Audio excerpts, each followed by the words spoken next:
So I got a couple of these Presto Heatdishes picked up at a yard sale. I think I paid like $2 a piece for them. Uh, these come up sometimes cheap because as they age a little bit, there's an alarm in there, starts buzzing, freaks people out, and they end up at a yard sale for $2. I love finding these. They're great in the shop. I've got a couple outside right now that we use in the patio area during the winter just to keep things warm. Uh, Super simple. There's a dial on top, off, low, medium, high, to adjust the temperature. There's two wires that go down inside, splits, goes up to the power cord, goes down to the light down here, base lights up. There's a sensor up here. What that sensor is an overheating sensor. So the principle behind these is there's a coil in here, probably some kind of nickel chromium wire. Electricity passes through, it heats up. It hits this reflector in the back, and the reflector radiates the heat outward. As it gets dirty, too much of the heat goes up instead of out because it doesn't have that nice surface to reflect off of. And so this little sensor detects that the heat's rising up, it detects an overheat condition, sounds the buzzer. So really all there is to it, they just need to be cleaned.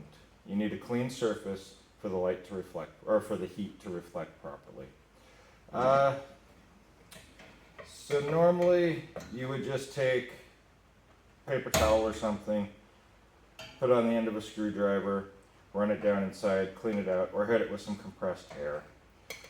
These are particularly gross, so I'm going to roll this lip back a little bit here.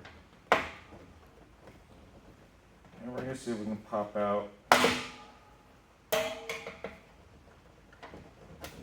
the shield in the front.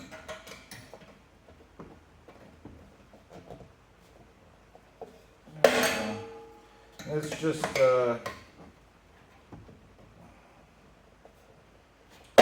press fit in there. This lip rolls around a little, so after we get it out, we can clean it up proper and then piece it back together, and then kind of tap this down with a little hammer. There we go. Cover comes off. I'm going to clean that separate. Paper towel. You do not want to get water anywhere, anything wet inside there. Use a little bit of Windex. Don't have a spray bottle because busted it, but just kind of go in here, clean this off real good. There's a lot of junk on here. Pretty nasty.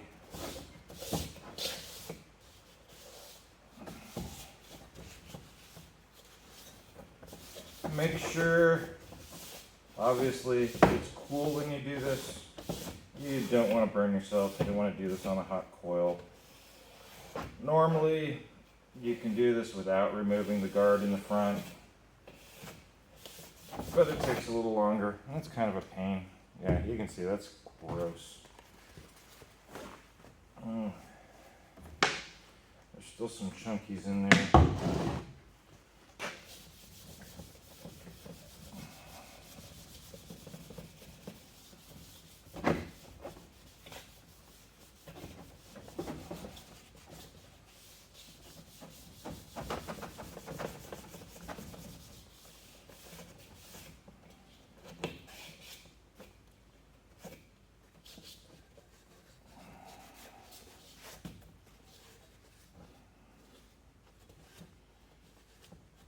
No, I'm not cleaning the coil or anything in here.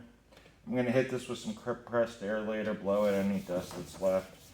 I mostly just wanted to get all the crap off the dish that was stuck on there. Go around the groove here a little. And be careful, these edges are kind of sharp. Spider webs, dirt, debris, whatever.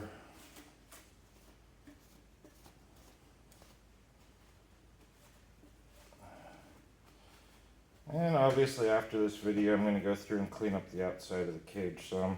It's still gross. Or the outside of the case. Clean up the back.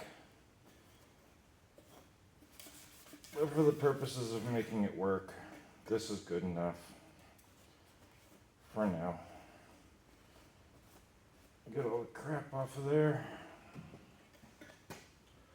We'll lay this back in here.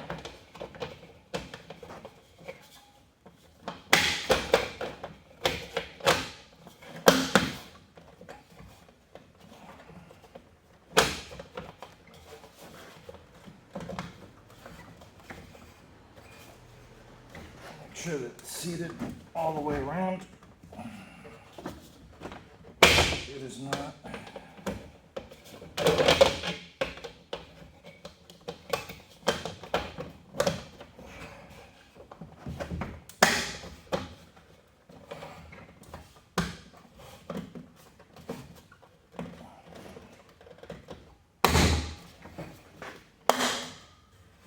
There we go. Now it's seated all the way back in. Go over to the toolbox and grab a little hammer.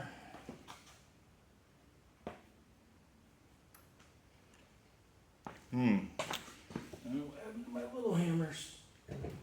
There we go.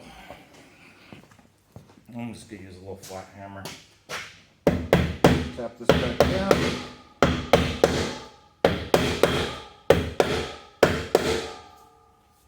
And should be good as new. Go ahead and come over here and plug it in.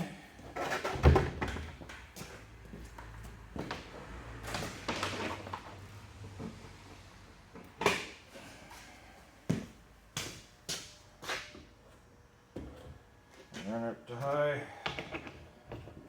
I'll let it run a little bit, make sure it doesn't come back on. That's usually all there is to fixing these, nothing else.